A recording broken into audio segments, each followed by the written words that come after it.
तिच्या अतिशय दिमागदार वास्तू दौंड शहराच्या दौंड तालुक्याच्या वैभवामध्ये भर घालणारी जवळपास 11-12 गुंठे जागा एका शेतकऱ्यांनी त्या ठिकाणी दिली.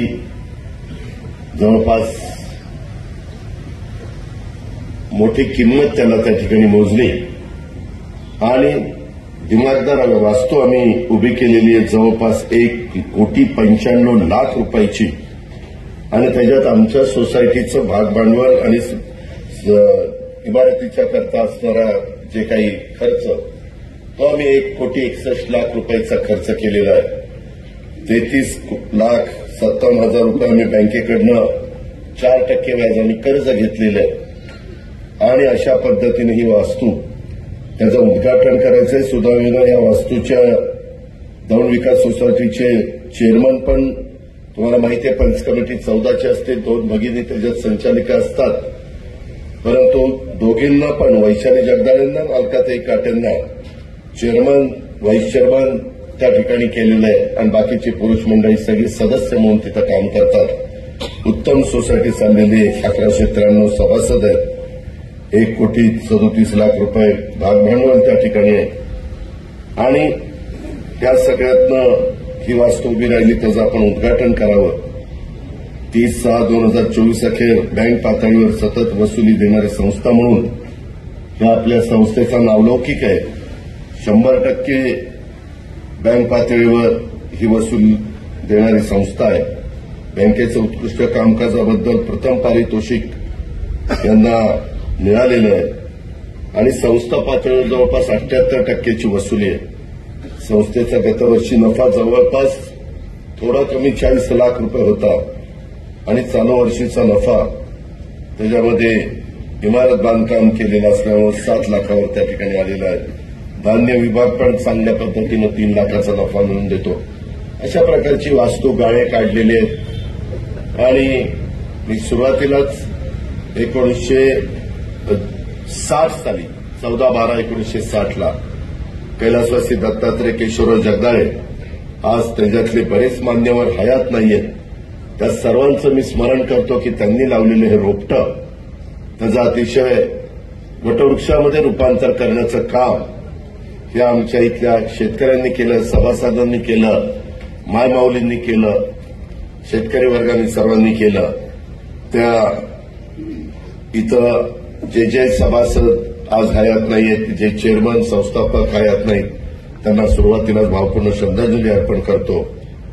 सचिव यांना त्यांनी रामचंद्र जगदाळे काम बघतायत आणि आपल्या सर्वांच्या साक्षीनं दौंड विविध कार्यकारी सेवा सहकारी सोसायटीचं 1,95,00,000 खर्च करून बांधलेल्या या वास्तूचं उद्घाटन झालं असं सुरुवातीला जाहीर करतो. मित्रांनो, खरं तर विविध कार्यकारी सोसायटी म्हणलं म्हणजे ती त्या गावची आर्थिक नाडी असते. माझ्यासारख्या देखील राजकीय जीवनामध्ये मी कामाला सुरुवात केली. मी पहिल्यांदा माझ्या गावच्या विकास सोसायटीचा पंच झालो आणि तिथनं मग तिथं चेअरमन झालो. तिथून बँकेला प्रतिनिधी गेलो आणि रमेश आप्पा घोलपसाहेब यांच्या आग्रहाखातर मी बारामतीतनं बँकेला उभा राहिलो आणि 1991 तिथं निवडून आलो. तेव्हापासून तुम्ही जनतेने मला सतत पाठबळ दिलं, मला आशीर्वाद दिले, मला अतिशय मनापासून साथ दिली आणि या सगळ्याच्या जोरावर मी आजपर्यंत इथपर्यंत पोहोचलेलो. मधल्या काळामध्ये वेळ देता आली नाही उद्घाटनाला, कारण आचारसंहिता चालू होती. संपूर्ण राज्यात निवडणुकीचा धामधूम चाललेली होती. लोकसभेचा निकाल एका वेगळ्या प्रकारे लागलेला होता. त्यामुळे आम्ही पण सगळेजण थोडंसं काळजीत होतो. मी पण विचार करत होतो की बाबा एवढा मोठा फटका बसलेला आहे आणि आता पुन्हा आपल्याला लोकांच्या समोर जायचं आहे आणि त्याच्यातून अर्थसंकल्प सादर करत असताना माझ्या डोक्यामध्ये बरेच वर्ष ओढत होतं, कारण मी 10 वर्ष ऊर्जा खात्याचा मंत्री म्हणून काम केलेलं आहे आणि आपण काहीतरी करून वीज वापरणाऱ्या माझ्या शेतकऱ्यांना त्या ठिकाणी मदत करावी असं माझ्या मनामध्ये आलं. हे 70 आहे का 10 आहे? 70 आहे. म्हणजे फक्त ह्या तालुक्यात त्याच्यामध्ये हे सगळ्या गोष्टी होत्या आणि काय करायचं मग 3 हॉर्सपॉवर 5 हॉर्सपॉवर 7.5 हॉर्सपॉवर याला वीजमाफी देण्याचा निर्णय घेतला. मागे 2003 साली घेतला होता. सुशीलकुमार शिंदे मुख्यमंत्री होते तेव्हा. आणि तो घेत असताना आम्ही पण सरकारमध्ये होतो, परंतु आम्ही त्याचं ज्युनियर होतो. बाकीची मान्यवर तिथं सिनियर म्हणून पदमसिंह पाटील, विजयसिंह मोहिते पाटील, भुजबळ साहेब, त्याच्यामध्ये मधुकरराव पिचड हे असे सगळे मान्यवर तिथं सिनियर नेते म्हणून काम करायचे आणि काँग्रेसच्या इतर नेते मंडळी काम करायचे. निवडणुका झाल्या आणि त्याच्यानंतर पहिलं बिल आम्ही 0चं दिलं, पण निवडणुका झाल्यानंतर पुन्हा बिल द्यायला सुरुवात केली. निवडणुकीवर लोक तर जोड्यानेच मारतील. ते म्हणले नाही ते आपल्याला आता परवडत नाही, म्हणले देऊन टाकायचं बिल आणि बिलाला पुन्हा सुरुवात झाली.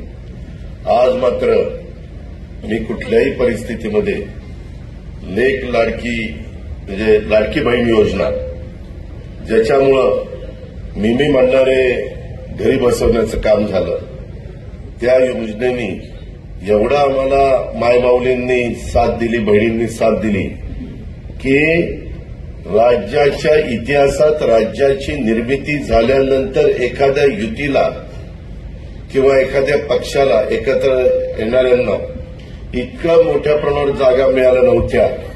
इतक्या जागा मिळाल्या.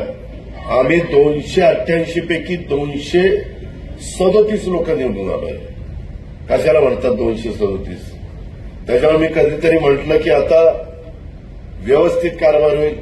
अधिकाऱ्यांनाही कळलं की आता ही 5 वर्ष हलत नाही. जे इकडं तिकडं घडी तिकडं करणाऱ्यांनाही कळलं आता ही 5 वर्ष हलत नाही. त्याच्यामुळं आम्हाला आता स्थिर सरकार करायचं, चांगलं काम करायचंय. देवेंद्रजी कामाला लागलेले, मी कामाला लागलेलं. मी कामाला लागतो म्हणजे मी सकाळी 6 वाजल्यापासून कामाला लागतो. मला आवड आहे. मला आळस प्रकार माझ्या शब्दकोशामध्ये नाहीये. आणि जनतेची कामं करायची, जनतेचे महत्वाचे प्रश्न सोडवायचे.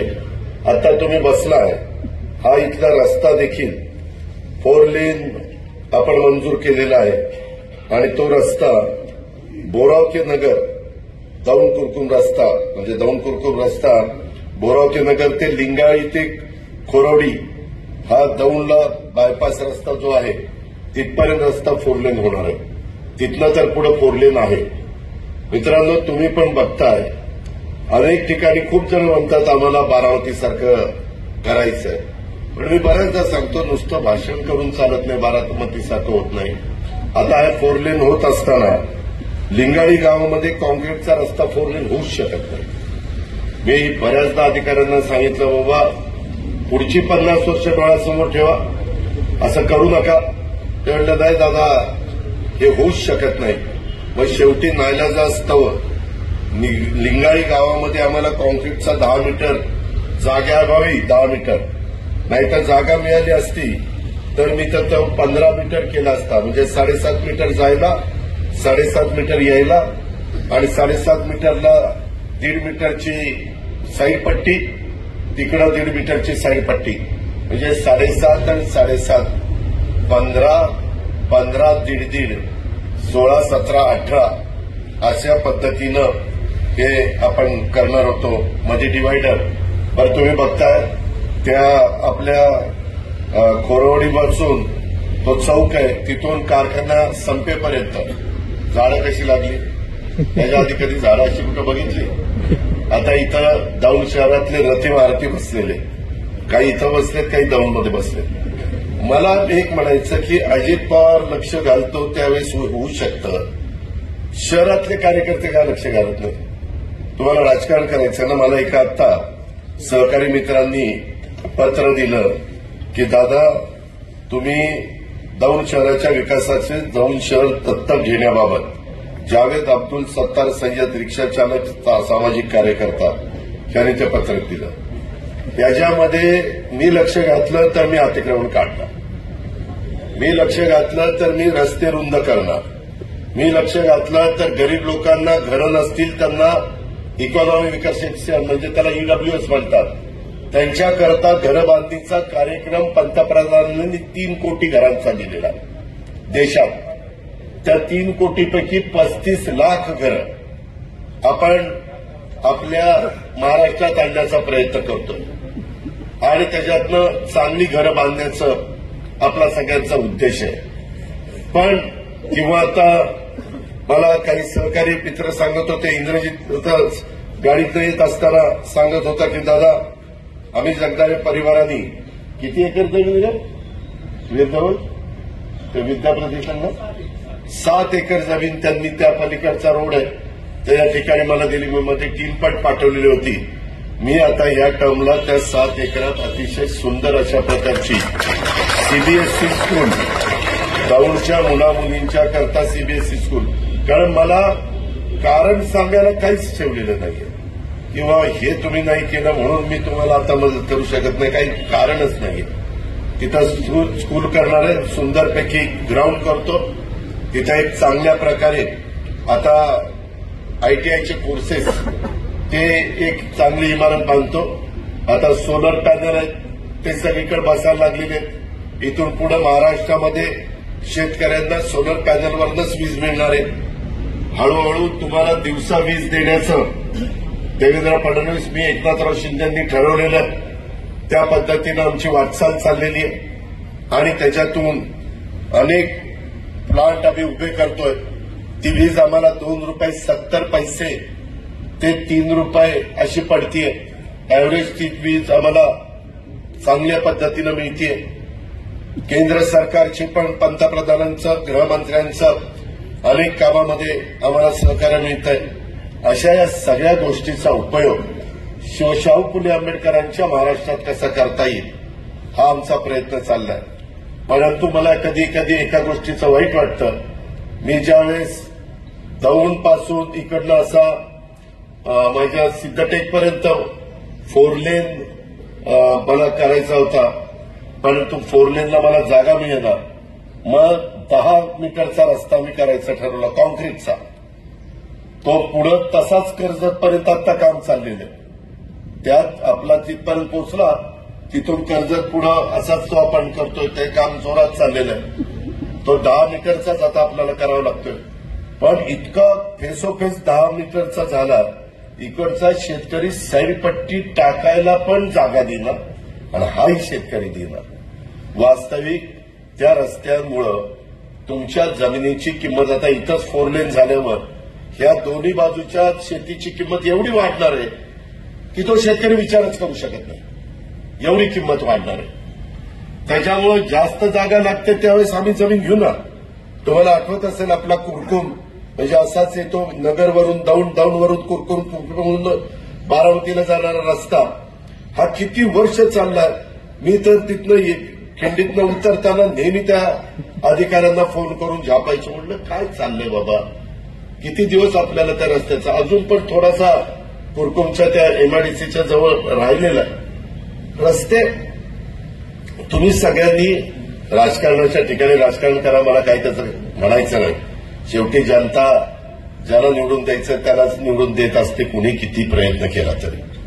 आणि त्याच्यामुळं निवडणुका झाल्यानंतर मी हे सगळं डोक्यातनं काढत असतो. मी कालच गोरगंगा सहकारी दिगंबर तो होता ना, दिगंबर बाबासाहेब पाटील सहकार मंत्री, त्याच्यामध्ये साखर आयुक्त, सहकार आयुक्त, चेअरमनलाही बोलवलं होतं. काही दादा फराटे, मला वाटतं हा होता सुधीर फराटे, असे बरेच जण होते, रवी बापू काळे वगैरे.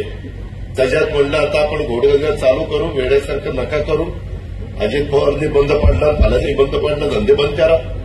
आम्ही काय कुठले कारखाने बंद करायला जन्माला नाही आलेलो. आम्ही बंद पडलेलं चालू करायला जन्माला आलेलो किंवा चालू असेल ते अधिक चांगलं कसं चालेल याच्याकरता जन्माला आलेलो. शेतकऱ्यांचं दुःख मला माहिती आहे, कारण मी पण शेतकरी. माझा पण महत्वाचा धंदा ऊसाचा आहे. मी आत्ताच लोणारवाडीला दुपारी व्हीएसआयची सगळी लोक बोलवलेली होती. संभाजीराव कडू पाटील, शिवाजीराव देशमुख. मी तिकडेही गेलो. मी तिकडं पाणी जिथनं मलटणवरून उचललं तिकडेही गेलो. तिथं 100 एकरापेक्षा जास्त जागा व्हीएसआयने घेतलेली आहे. तिथं अजून काय करता येईल, मला तुम्हा शेतकऱ्यांना सगळ्यांना सांगायचं, तिथं आता दौंड आपला साखर कारखाना चालू झालेला आहे, त्याचा क्रशिंग चांगलं चाललेलं आहे. नाथ मस्कोबा चांगला चाललेला आहे. काल माझ्याकडे बोरकर पण आलेले होते, डॉक्टर होते ना ते, डॉक्टर बोरकर.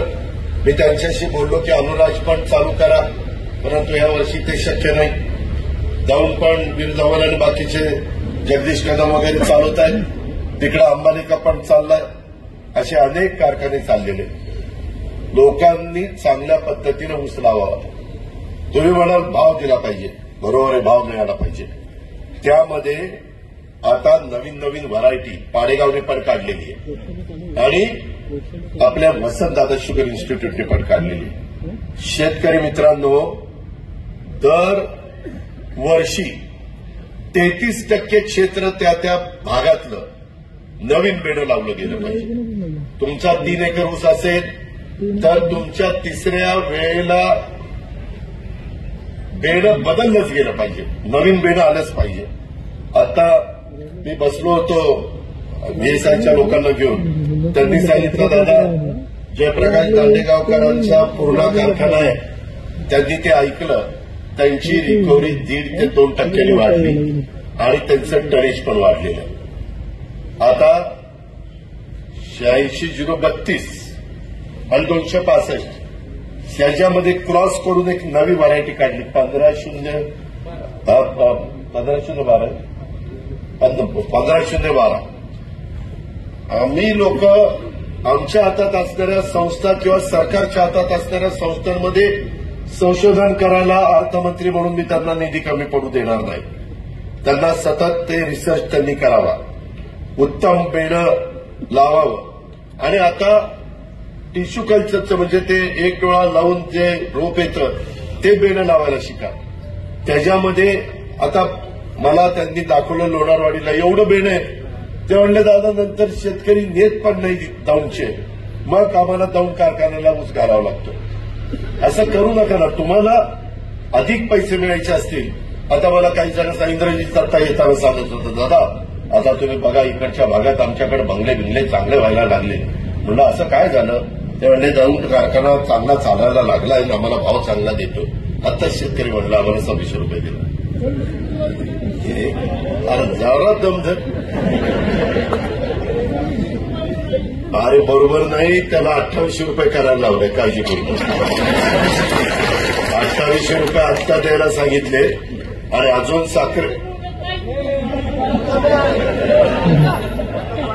तेव्हा काय, हे काही जादूची काढणी नाही. त्याच्यातलं साखर किती निघते. तुम्ही रिकव्हरी जास्त देणारा ऊस लावा, 1% रिकव्हरी वाढून द्या, तुम्हाला 300 रुपये भाव जास्त देतो. अजून काय पाहिजे? त्या 1% रिकव्हरी म्हणजे 10 किलो. 10 किलो साखर म्हणजे आता साखर चालली 3500 म्हणजे 350 रुपये. 50 रुपये त्या कारखान्याचा खर्च, साखर तयार करायचा, अमका तमका आणायचा करायचा. 300 रुपये डायरेक्ट शेतकऱ्याला पास करतो ना. हे कारखाने इथं काढलेले आहेत. आज बाळासाहेब जगदाळे हयात नाही, त्यांना मी श्रद्धांजली अर्पण करतो. पण खताळ आहे तिथं बाळासाहेबांच्या बरोबर असणारे, ते मला त्यांची ओळख करून देत होते. म्हटलं तुम्हाला बघितलं की पहिले मला बाळासाहेबांची आठवण येते. त्याच्यामुळं त्या काळामध्ये बाळासाहेब म्हणायचे की आपण नाना नवल्यांना देऊ. नाना नवले पुढाकार घेतील आणि दोघं भाऊ राम लक्ष्मण ते म्हणायचे दादाला देऊ. आता ह्यांना काय दादाचं पाणी माहिती होतं कोणाला माहिती. आणि मग त्यांनी आम्हाला दिला. मला थोडासा सल्ला द्यायला घेतले त्याच्यात. आता त्या माळावर काय झालं एकदा जाऊन बघा. जर मला 15 वर्ष आज झाली, मला आठवत आहे 2009चं इलेक्शन होतं विधानसभेचं आणि मला वाटतं भरती चालली होती वीरधवन तुमची, बरोबर ना? म्हणजे याला बरोबर 15 वर्ष झाली. 15 वर्षामध्ये काय घडू शकतं? फक्त करण्याची जिद्द असली पाहिजे. बघू करू या उद्या असलं काही अर्थ नाही. आणि त्याच्यामुळं आपलं आता खरेदी विक्री संघाच्या चेअरमननी पण मला काहीतरी दिलं. आता काहींनी मला पुरंदर उपसा जनाई शिरसाई बंद पाईप पाणी मिळणं.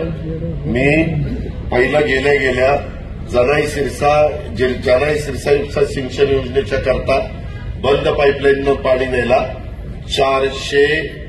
29 कोटी रुपये मंजूर केलेले, त्याचा GR निघालेला, ते काम आता सुरू करणार. त्याच्यातनं जे पुरंदर तालुक्यात, बारामती तालुक्यात, दौंड तालुक्यामध्ये पाणी जातं त्या लोकांना वेळेत पाणी देणार.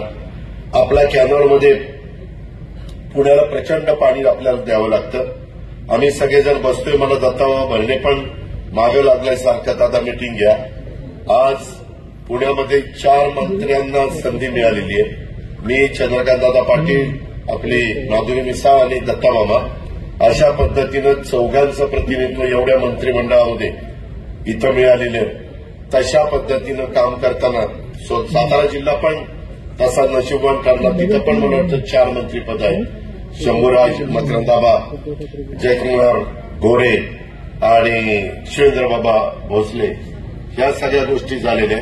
अशा या सगळ्या गोष्टी होत असताना आता आम्हाला कामच करून दाखवायचंय आणि त्याच्यामुळं तुम्ही काळजी करू नका.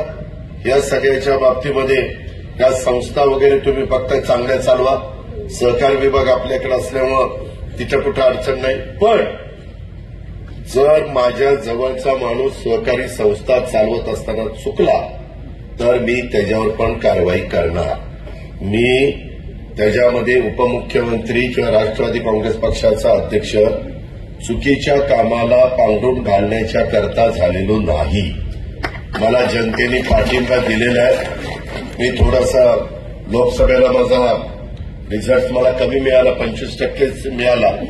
त्याच्यामुळे मी जरा कमीच जागा घेतल्या. म्हणलं राधाशासारख्या जागा नको घ्यायला, पण मर्यादित जागा घेऊन चांगल्या पद्धतीनं उमेदवार आपण निवडून आणले. जिल्ह्यामध्ये तर आम्ही सगळेच लोक त्या ठिकाणी जवळपास निवडून आलो. महायुतीचेच सगळे उमेदवार आहेत. तुमच्या पुणे जिल्ह्यात 21च्या 21 उमेदवार महायुतीचे आहेत की नाही? एक पण आघाडीचा उमेदवार नाही. मी त्याच्यामध्ये ठीक आहे, प्रत्येकाला काय काय काय वाटतं, प्रत्येक जण काही काहीतरी इतकी गंमत. मी काही काहींना आमदार केलं मागच्या वेळेस, तसं बघितलं तर बरंचसं काम मी बघायचो. आणि नंतर मी ही भूमिका घेतल्यावर मला एक जण म्हणलं, नाही बाबा मी नाही येणार तुमच्यावर. अरे म्हणलं, तू तर पहिल्यापासून माझ्याबरोबर, जिथं दादा तिथं मी, आणि तू माझी भावकी, आणि असं का करतोय? नाही नाही म्हणले, दादा मला नाही जाणार. मनात म्हणलं इलेक्शन येऊ दे, ह्याच्याकडे बघतोच म्हणलं. आणि तिथं जाऊन सांगितलं, ह्याला नाही पाडलं ना त्याला अजित पवार नाव नाही लावणार. आणि त्याच्यामध्ये माऊली कटकेला उभा केला. माऊली तर माझा कळत नव्हतं, पण माऊली मला माहिती होतं ही माऊली कटके जरा चांगला आहे, स्पार्क आहे त्याच्यामध्ये. 52 लाखांनी निवडून आला. आता इथं दिगंबर दुर्गाडे बसले. त्या मावळ तालुक्यात मी सुनीलला मागच्या वेळेस तिकीट दिलं. बाकीच्यांना म्हणलं मला यावेळेस सुनीलला द्यायचं, एकच टर्म झाली, चांगलं काम करतोय, असं करू नका. सगळ्यांनी मिळून त्या बापू बेगडेला उभं केलं. मी त्याला बापूला म्हणतो, अरे बापू नको, हे तुझं काम नाहीये, तू कारखान्याचा व्हाईस चेअरमन आहे, तिथं बघ बाबा. आता सगळे माझ्या मागे उभे आहेत, मी निवडून देणार. लाखांनी पडला. किती? 1 लाखांनी. माझ्या भागात आमचा लोकसभेचा उमेदवार 48,000 पडला. मी माझ्या भावाला निरोप पाठवतो, नको माझ्या विरोधात तुझ्या पोराला उभं करू. अरे नाही, बारामती साहेबाच्या मागं आहे. म्हणलं आहे, मी कुठं नाही म्हणतोय, पण साहेबाचा नंबर झाल्यावर बारामती दादाच्या मागे आहे. मला लाखाच्या पेक्षा जास्त मतांनी निवडून दिलं. मी आपल्या गप बसलो. सगळं खानदान माझ्या विरोधात प्रचार करत होतो. इथली पण आमची भावकी, अरे आप्पासाहेब असं नको करू, आप्पासाहेब असं नको करू. दादा जमणार नाही. अरे आप्पासाहेब नको रे बाबा, आपण सगळे साधारण पुढं मागच्या वयाचे आहेत, जरा चांगलं करू. बघा, एकदा संधी आली आणि ती दवडली तर 5 वर्ष गप्प बसावं लागतं. आता 5च वर्षांना निवडणूक आहे, आता येत लगेच. बरं असंही नाही काठावर बहुमत आहे, फुटाफूट होईल. नाहीतर आम्हाला मागे नेहमी सांगायचे, आत्ता पडणार आहे सरकार, आत्ता पडणार सरकार. आम्ही आपलं एक दिवस सरकार पडेल, सरकार पडेल, काय जसं सरकार पडते काय होतं. त्याच्यामुळं आपल्याला आता ते करायचं नाही. ही सोसायटीचं काम आहे. लोक म्हणतील काय याने सुरू केलंय. सोसायटीचं आपल्याला संस्था चांगल्या चालवायच्या. माझी दिगंबर, तुम्ही चेअरमन आहात, आप्पा तुम्ही माझी चेअरमन आहात. सहकारामध्ये अनेक जण नावाजलेले आहेत. सहकारामध्ये काय काय दुरुस्त्या करायच्या माझ्या अमित शहानाच मी परवा पण भेटून आलो, तुम्ही वाचला असेल पेपरला. आपण ही सहकार चळवळ टिकूया, त्याच्यात येणाऱ्या त्रुटी अडचणी दूर करूया, ते सचिव लोकांचा पण काही प्रश्न आहे तेही सोडूया. आज माझ्या लाडक्या बहिणी पण भेटल्या, त्यांनी पण काही प्रश्न त्यांचे सांगितलेले आहेत. मी सोमवारी मुंबईला गेल्यानंतर त्या कामामध्ये त्या ठिकाणी लक्ष देतो. काही गोष्टीचा शब्द तुम्हाला दिला आणि तो पाळला गेला नाही, असं होणार नाही. का ठरलेलं होतं आणि का पाळलं गेलं नाही तेही त्या ठिकाणी बघतो. आणि काही झालं तरी आम्हाला थोडी आर्थिक शिस्त लावावी लागणार आहे, त्याच्यामध्ये कुठं दिरंगाई होणार नाही. पण ही सगळी कामं मंजूर करत असताना आता हे काम जे काही मंजूर केलं, तुम्हाला माहितीये आता सांगितलेलं काम 45 कोटी 30 लाखाचं आहे. कशाला म्हणतात 45 कोटी 30 लाख? पण आता ते आपल्याला करायचंय. तुम्ही सगळ्यांनी त्याच्यामध्ये मला साथ द्या, आपल्या सरकारला साथ द्या, त्या पद्धतीनं आपण करू. आता लाडकी बहीण योजना एका दौंड तालुक्यामध्ये आतापर्यंत 70 कोटी रुपये आम्ही महिलांना दिले. कुठल्या महिलांच्या करता? मी पुन्हा महिलांना तुम्हाला सांगतो, ही योजना माझ्या खुरपणीला जाणारी जी भगिनी आहे, कांदा लावायला जाणारी जी भगिनी आहे, आता कांदा एकरी 5,000 रुपये रेट चाललं ना, लावणीचा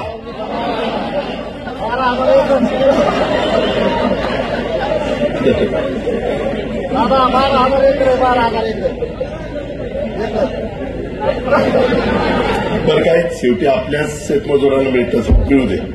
तर तिथं जाणारी, माझी धुणभांडी करणारी, माझे झाडू पोतना करणारी, आमच्या काही महिला वेगवेगळ्या 4-5 घरामध्ये नवरा बायको कामाला असले तर स्वयंपाक, ह्याचा स्वयंपाक कर, पुढे तर जाऊन त्याचा स्वयंपाक, असे 5-6 घरं करते. अशा ज्या गरीब महिला आहेत, ज्या माझ्या झोपडपट्टीमध्ये राहत आहेत, ज्यांना आज देखील अतिशय कठीण जीवन जगावं लागतंय, अशा गरीब ज्यांचं उत्पन्न 2,50,000 रुपये वर्षाला त्याच्या आत आहे, म्हणजे 20,000 रुपये महिन्याच्या आत ज्यांना उत्पन्न आहे त्यांच्याकरता ही योजना आहे. परंतु मधल्या काळामध्ये इलेक्शन होतं, वेळ नव्हता, सगळ्यांना तिथं काय ते तुमचं डीबीटी म्हणजे तुमच्या अकाउंटलाच पैसे येतात ना, डीबीटी केलेलं होतं आणि त्या पद्धतीनं आम्ही ते देत गेलो. त्यामध्ये मी तालुक्याचं नाव सांगत नाही, आता तालुक्यात मी जनसन्मान यात्रा काढली होती, तुम्हाला आठवतंय. आता माझ्या बहिणी बरेच गुलाबी घालून आलेले आहेत, गुलाबी रंगाला आम्ही जरा थोडंसं हे केलेलं होतं, लोकांच्या पुढे आणलेलं होतं आणि त्या पद्धतीनं सांगत होतो. त्यावेळेस महिला गावोगावी मला ओवाळायच्या, ते थांबवायच्या मला माझ्या उमेदवाराला. आणि मी विचारलं, दादा लाडक्या बहिणीचे पैसे आले? कारण पहिले पैसे दिले भाऊ रक्षाबंधनला, जुलै ऑगस्टचे पैसे दिले रक्षाबंधनला, सप्टेंबरचे पैसे असे सप्टेंबरला दिले, ऑक्टोबर नोव्हेंबरचे पैसे नोव्हेंबरला आचारसंहिता येणार म्हणून ते बरोबर ऑक्टोबर नोव्हेंबरचे पैसे ऑक्टोबरला दिले, ते बरोबर दिवाळीच्या तोंडावर तुम्हाला मिळाले. त्यामुळे तुम्हाला कधी नवऱ्यानी पैसे दिले तरच काही घेता यायचं. आता तुमच्या पैशाचं तुमचं तुम्ही साडी चोळी काय जे घ्यायला पाहिजे ते तुम्ही घेऊ शकत होता, पैसे तुम्हाला आले होते. तेव्हा काही काही महिला म्हणायच्या, दादा फार चांगलं झालं. म्हणलं का? नाही, आता नवरा म्हणतोय, हे मला पण एखादा शर्ट सांग ना तर मी म्हणायचं नाही, आधी आता माझं उद्या मोतीच काय. म्हणजे इतकं त्यांच्या चेहऱ्यावर आनंद पाहायला मिळत होता आणि आम्हाला तेच पाहिजे होतं. आणि हे सगळं करत असताना इथपर्यंत टप्पा आपण गाठलेला आहे. आता हे जे काही सांगतात ना बंद करणार, मी राज्याचा अर्थमंत्री म्हणून सांगतो, देवेंद्र, मी एकनाथराव शिंदे अजिबात ही योजना बंद करणार नाही. ही योजना आणि 3, 5, 7.5 हॉर्सपॉवरची वीज माफीची योजना चालूच ठेवणार. पण 3, 5, 7.5ला एक डोक्यात विचार येतोय असा, जो इन्कम टॅक्स भरतोय त्याला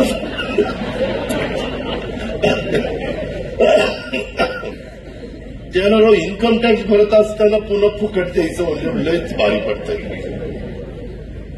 त्याच्यावर ते जरा अजून मला द्यायचंय ते गरजूला द्यायचंय, गरीबाला द्यायचंय, ज्याला खरोखरीच गरज आहे त्याला द्यायचंय.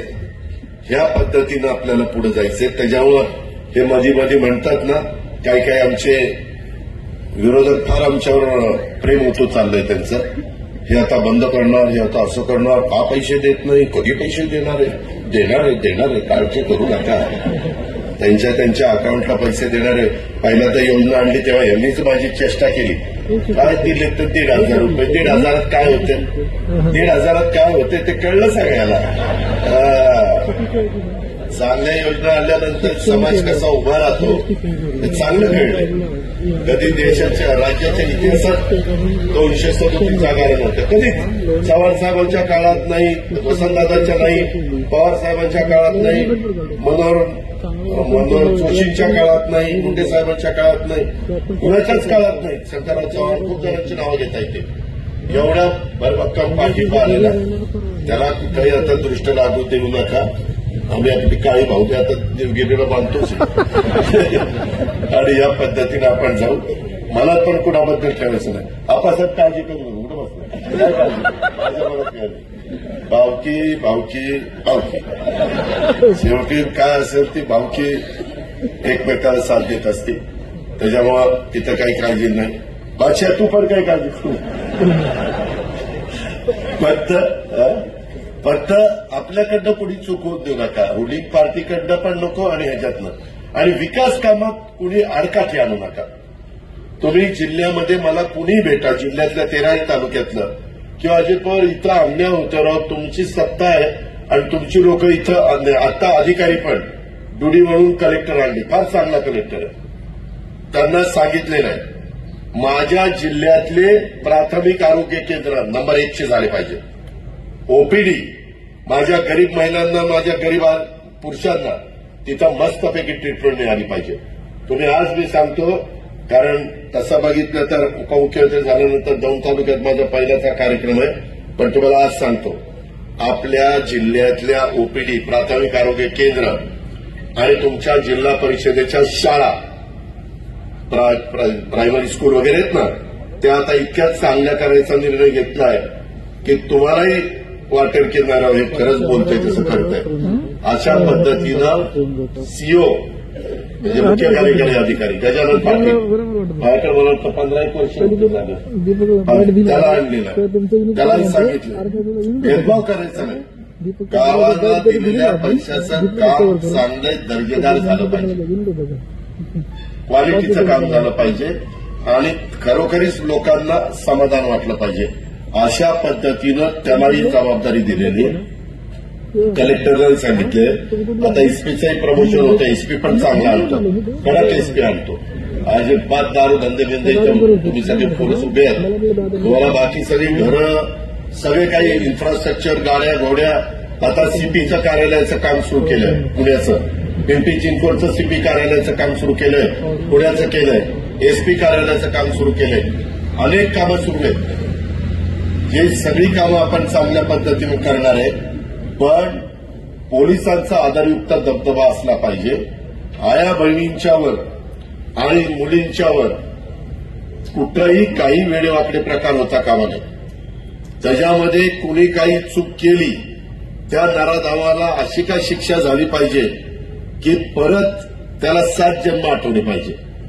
आणि त्याच्यात राजकीय हस्तक्षेप अजिबात होऊन देणार नाही.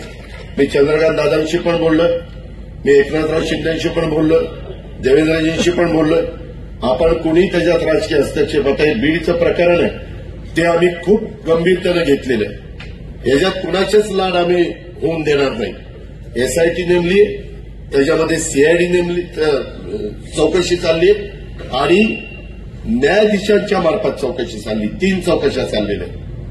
त्याच्यात कुणाशापर्यंतही धागेदोरे पोचले तरी त्याला माफी नाही. ही गोष्ट आपण लक्षात घ्या. आपण सगळ्या जाती धर्माची लोक गुण्यागोविंदाने राहू. शिवछत्रपतींनी ती शिकवण आपल्याला दिलेली आहे. त्यामध्ये अजिबात भेदभाव होता कामा नये. आणि आपण पण काम करताना माझ्या दौंडमध्ये पण सगळ्या जाती धर्माची लोक आहेत. माझं दौंड शहर तर मिनी भारतच आहे. सगळे म्हणजे भारतामध्ये जे वर्ग वेगवेगळे राहतात ते सगळे आपलं रेल्वेचं जंक्शन असल्यामुळे तिथं राहतात. तशा पद्धतीनं तिथं झालंय. त्याकरता आपल्याला आणखीन तिथं जागा वगैरे कमी पडतीये. मी त्याच्यामध्ये अजून काही मार्ग कसा काढता येईल तो प्रयत्न त्या ठिकाणी करतो. कारण पलीकडे नदीकडे वाढायला जागा नाही, इकडे वाढायचं म्हणलं तर काळवटीच्या जमिनी आहेत. असं सगळे आणि त्याच्यातून दौंड तर सुधारलं पाहिजे. अशा पद्धतीनं आपण पण त्या ठिकाणी करूया. त्याच्यामध्ये कुरकुम एमआयडीसीमध्ये पण काही कारखानदारी आणण्याचा आम्ही सगळेजण प्रयत्न करतोय. या पद्धतीनं आपलं सगळ्यांचं काम आमचं चालू आहे.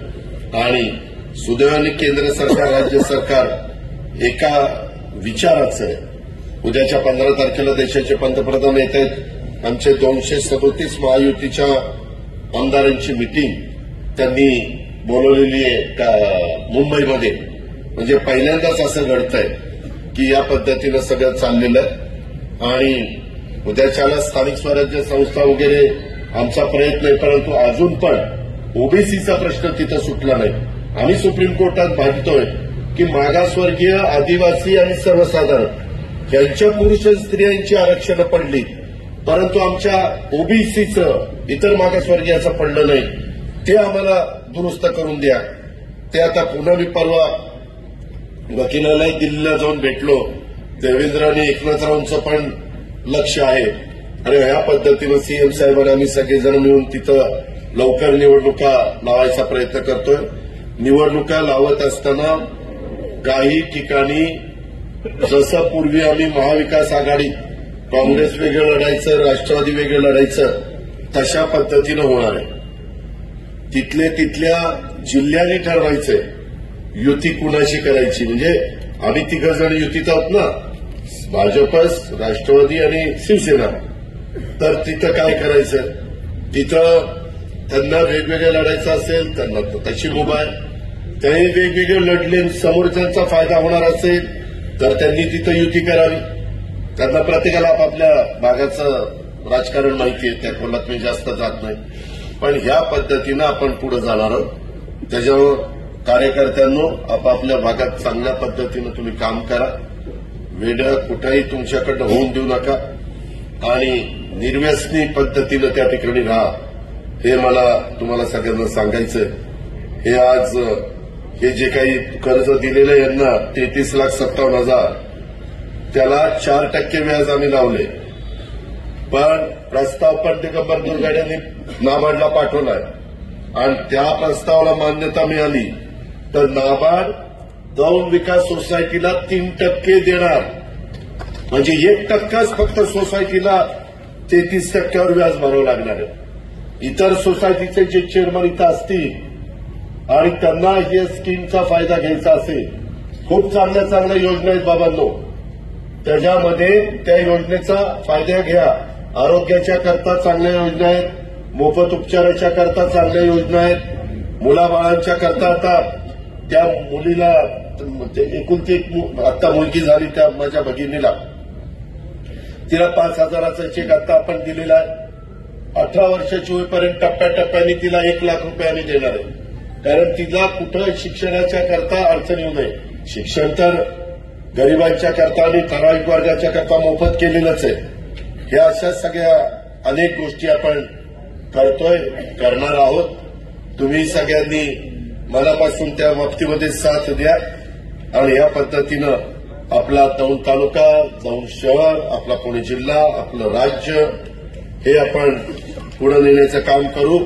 मी मगाशी बोलता बोलता राहिलं, आता बंद नाही बोगदा खडकवासल्यामधनं बोगदा निघणार आहे, तो फुरसुंगीला येणार आहे.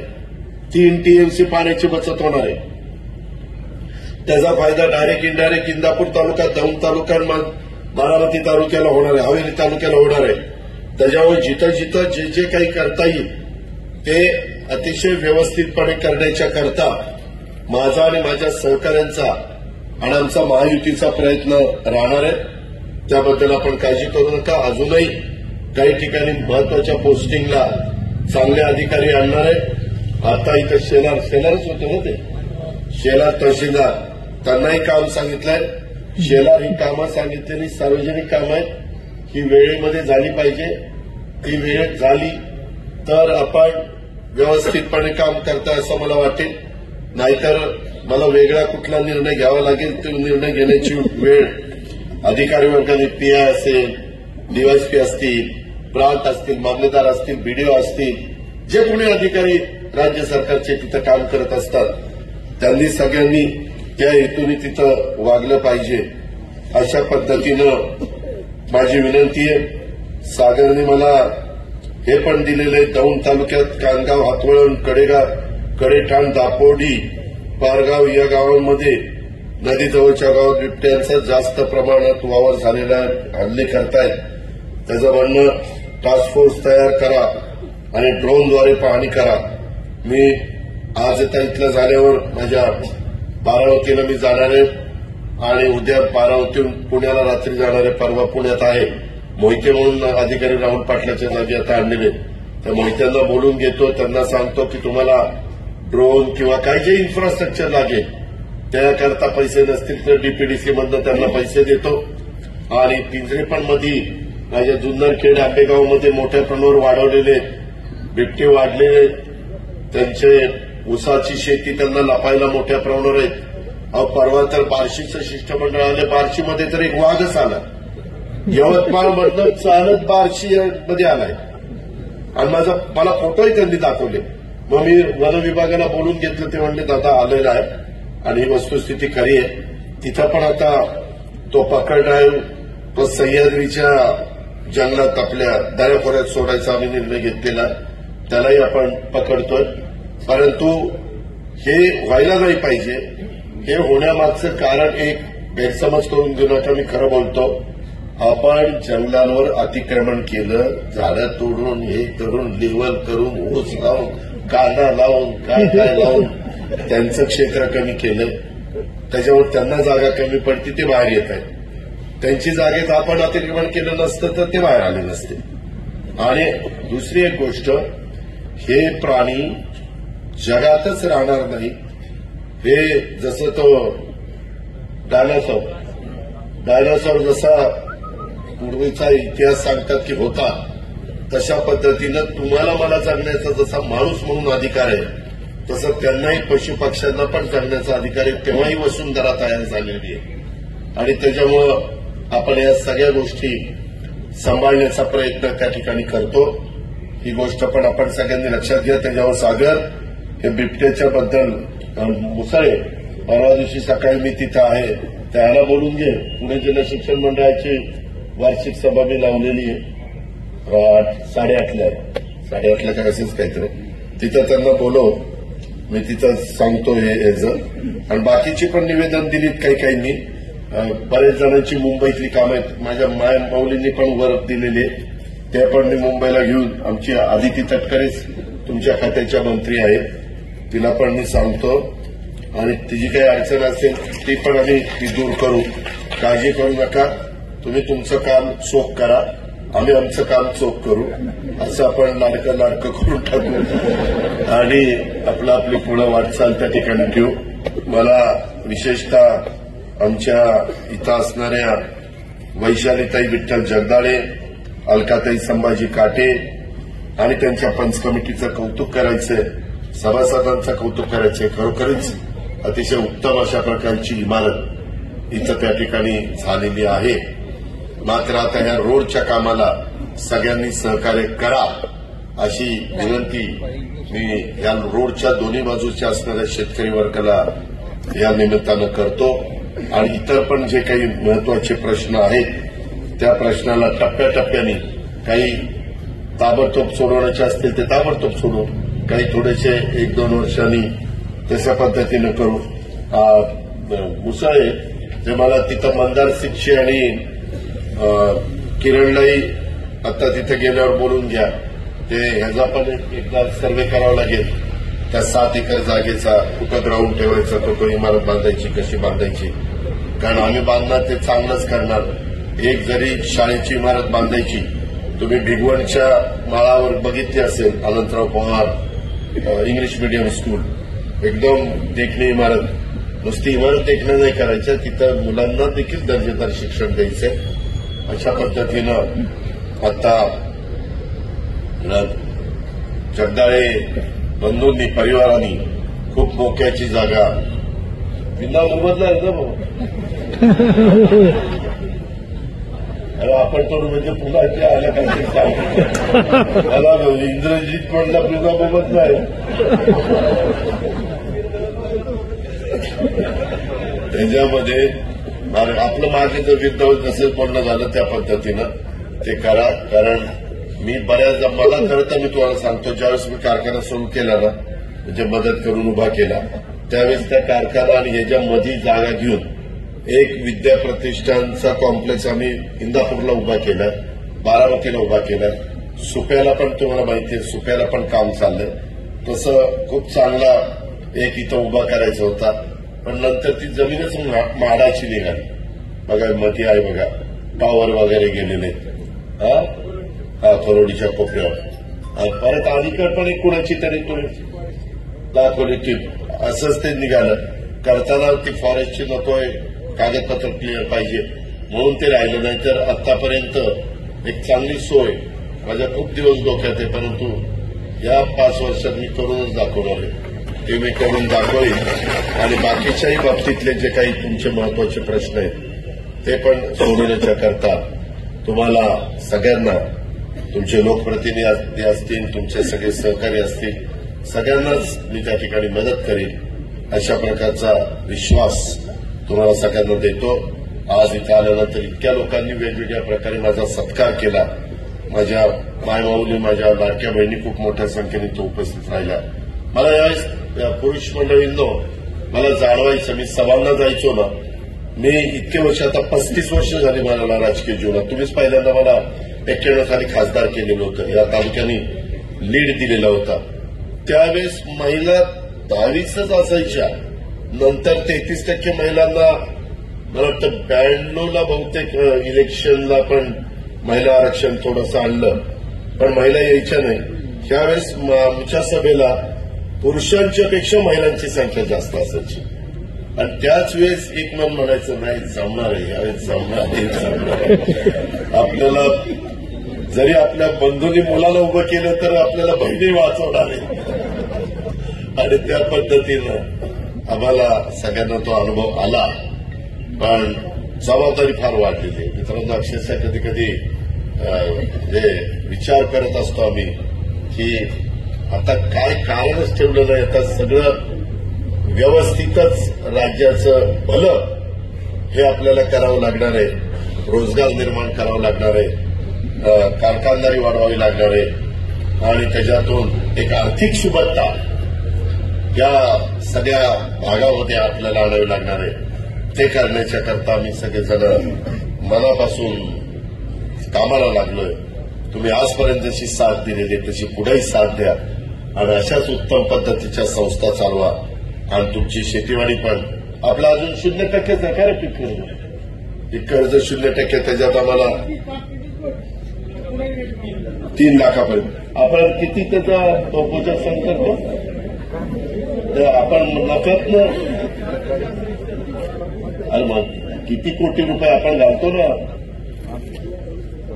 घालतो. मागे काहीतरी 8-10 कोटी रुपये आपल्याला. अशा पद्धतीनं आपण ते करतो का, तर माझ्या शेतकऱ्याला 10 रुपये शेकड्यांनी जाऊन नंदीवाल्याकडनं, माकडवाल्याकडनं पैसे घ्यायला लागू नये. त्याच्या पोटावर मी पायच दिला. 3 लाखापर्यंत कर्ज, बिनव्याजी कर्ज आपण त्या ठिकाणी देतो. हे पण महत्वाचं काम आपल्या जिल्ह्यामध्ये आपण करतो. बाकीच्या जिल्ह्यामध्ये बऱ्याचशा असं काम होत नाही, त्यांच्या बँका चांगल्या चाललेल्या नाहीये. पण आपण सगळ्यांनी मिळून, त्याला सगळ्यांचंच योगदान आहे.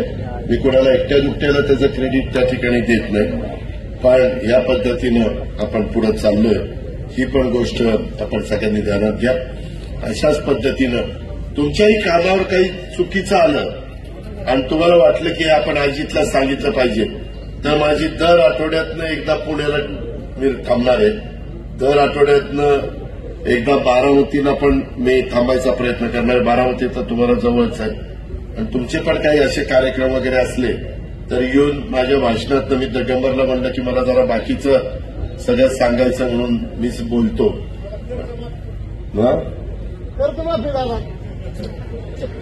माझ्या भाषणात कधी तुम्ही ऐकलं बघ कर्ज मला मी जेवढी भाषणं केली हे तुला एक माहिती का, अंथरून बघून हातपाय पसरायचे असतात. राज्याचा गाडा आपल्याकडे, आपण दोघं नंतर बसू. तुला मी माझी परिस्थिती सांगतो, मग तू मला तुझा सल्ला दे आणि मग त्याच्यातनं काही जमत असेल तर करू. आपण करायला कमी नाही पडणार. म्हणूनच 3, 5, 7.5ची मोटर वीज ऑफ केली. तू विचार, काही काहींचे 3-3 लाख, 3.5 लाख, 4 लाखापर्यंत वीज बिलं होती. 0 करून दिली. 0 केली का नाही? हा दुधाचं देणार. दुधाचं जे राहिलं मध्ये ते देणार, ते कबूल केलेलं आहे. दुधाचा धंदाचं देणार आहे. आता गेल्यानंतर मी त्यांना सांगितलं की मी सोमवारी येतोय. त्याच्यात राहिलेलं जे काही अनुदान आहे ते देण्याची व्यवस्था 100% केली जाईल. दुधाचं, लाडक्या बहिणीचं, वीज माफीचं. चालेल. धन्यवाद. नमस्कार.